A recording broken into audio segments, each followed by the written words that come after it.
and overdrive. Servo presents Overdrive at these times. Overdrive, presented by Servo. Add Servo, add life. In association with JK Tire and Lloyd LED TV.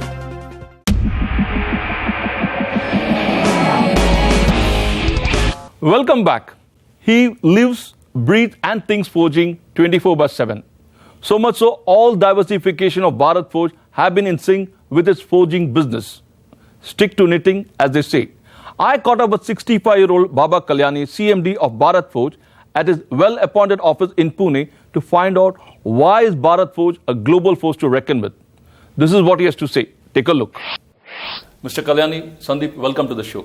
Mr. Kalyani, if I may begin by asking you, if I look at the company's financial between 2009 and 2014, I've seen the company has gone through a very rough patch. There were Lehman Brothers crisis in 2008, right. Slowdown in 2012. But today, the stock market has given a thumbs up to your shares. All brokerage houses are recommending your stock very strongly. Right. So could you tell us what kind of actions you have taken in these years to fundamentally change the company? Could you spell out those actions?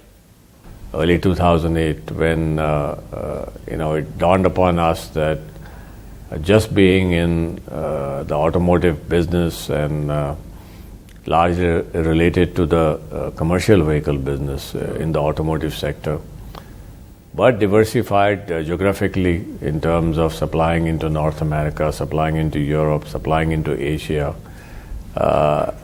protected us till then from a lot of cyclicity of the markets, because all the three continents didn't go down together. Okay. The timing of the cycle was very different. So it was a highly predictive type of a process. And then came the financial collapse, and then kind of everything changed. So 2008, we decided that this was not enough, and we needed to have a much broader market. Okay. Based on technology and knowledge that we have of our business. So we didn't move away from the forging or from the metals related business. Yeah.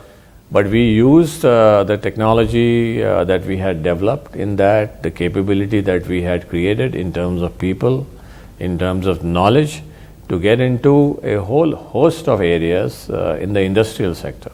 Okay. And we identified in 2008 4 to 5 verticals. One of them was the energy sector. That means producing equipments for people who manufacture power plants. All this required large forged components, okay. Different than automotive. Then we looked at the oil and gas sector. We found that very promising. So we got into that. Then we got into transportation, other than road transportation, which was largely railways and marine, producing large components for locomotives, large components for ships that transport products. And then we looked at construction and mining and aerospace. We said once we do these 4, then we will start looking at aerospace. And to make this happen, we created 2 manufacturing footprints. One was in Pune, where we make very large forgings, and one in Baramati, which we call as our Center of Advanced Manufacturing. Your vision kind of dovetails with the government focus also in manufacturing, in infrastructure and defense. So that also gives you a bigger push, you feel, for the industry? Yeah, we are ready. Or you're ahead of the curve? We are way ahead of the curve. I think in our business, it would be boasting, but I would say that we are at least 10 years ahead of the curve in terms of technology, in terms of capability, in terms of hardware, actual hardware. Because this is a highly capital intensive industry. It's not easy. It's not just capital intensive, but it's also technology intensive. So you need you need a lot of talent. So Bharat Forge has created a talent pool. You have set up a separate institute to... Bharat Forge has within its organization something we internally call a talent factory. Okay. We started this exercise 14 years ago with our first program, which was how do we convert our employees who are not engineers into engineers. I mean, there are many employees here who have been working with us for 10 years, 15 years, had acquired a lot of skills and knowledge, but they were not engineers. They just didn't have the basics of engineering. So we went to Birla Institute of Technology in Pilani, which is my alma mater. Yeah, alma mater, yeah. And I requested them, can they start a program, 3-year program here for my employees, only for my employees. And they agreed. And this is the 14th year we are running this program. Every year we graduate roughly about 40 to 45 of our employees. The other thing I want to again revisit it. When I look at your company over the last 5 decades, there have been several inflection points. In each of the inflection points, you used that opportunity to grow bigger. Could you walk us through what made you do that? And recently, you're de-risking your model now by going to 5 critical new areas. You're right. This has been largely triggered by events that created difficulty in our businesses.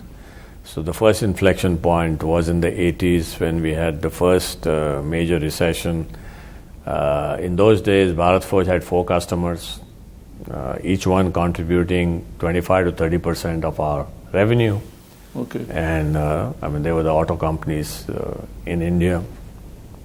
And if any one of them had a problem, or if we lost business with, any one of them, we were in great difficulty. So when that downturn came in the mid-80s, we decided that the only way we can broaden our market was export. Okay. So that started our first export drive. So that was the first point of inflection. It wasn't easy because we had conventional technology. We were a typical Indian company Hammer Forge. with a business model of low technology, a lot of people, unskilled manpower, low capital investment, and therefore, on the face of it, everybody thought you could compete because everybody thought cheap labor means compete. Yeah. But we just couldn't compete. We were unable to compete. And that created the second inflection point in 1989, 1990, when we said, we can't work like this. We need to have very high technology. We need to have highly skilled people. So we did our first major investment in automation. We gave voluntary retirement to 2,000 employees. And for 2,000 employees, we hired 600 engineers. Oh. That was our second inflection point, and that kind of just took us on the export curve very rapidly. First in North America, then in Europe, then in China. And then when we became so successful on exports, we said, why not try to be a global leader in this business? To be a global leader, it was clear that you needed to have operations in different geographies, or at least the important geographies where the markets were.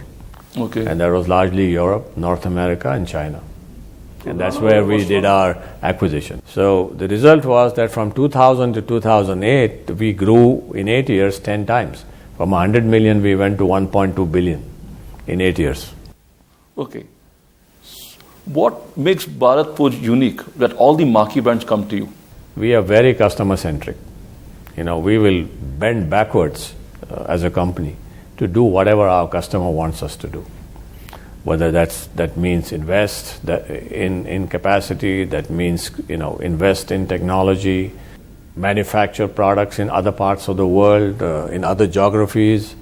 So we are highly customer-centric. What does the banker feel?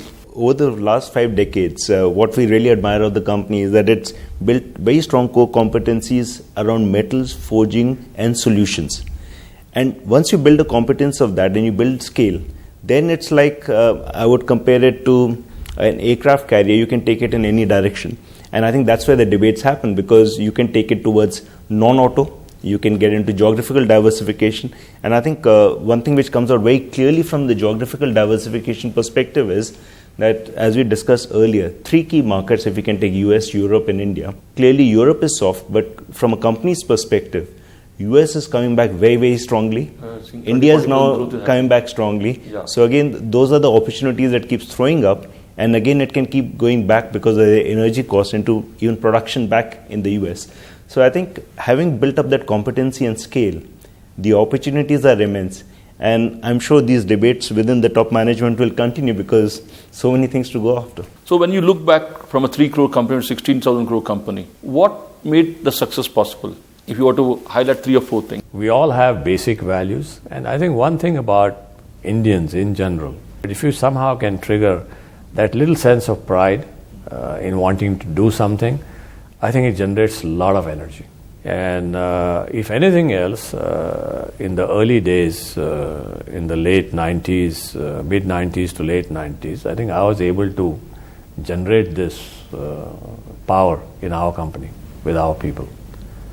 And the rest was just history. It just happened. So final question, what is the advice you would give budding entrepreneurs who want to start a business today? The do's and don'ts of the business. A simple piece of advice. Just do what your heart tells you. Don't worry. Okay, Mr. Ek, thanks a lot for talking. It's a pleasure talking to you. Thanks, Sandeep. Pleasure. Well, that was Baba Kalyani talking with a lot of pride. These are the mantras he implemented to build Bharat Forge. Focus on talents. Bharat Forge has created Talents Factory, which is linked to BITS Pilani. Adopt de-risking model as much as possible. Convert adversity into opportunities. The company used slowdown to modernize, trim costs, and develop new products. Be ahead of the curve in all aspects. Bharat Forge is 10 years ahead in its product and application. Finally, instill a sense of pride among employees. This, Baba Kalyani feels, will generate positive energy. Well, interesting mantras. To my mind, when a promoter spends a good part of his time on the shop floor, it is bound to motivate the workforce to excel by producing world-class products. Like an able commander, Baba Kalyani has led the company from the front, and the results are evident. On that note, it is time to say goodbye. Keep watching CNBC TV 18 for such interesting episodes.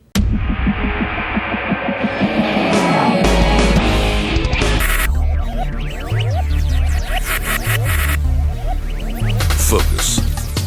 Ideate. Innovate. Enable. Brought to you by HSBC Commercial Banking.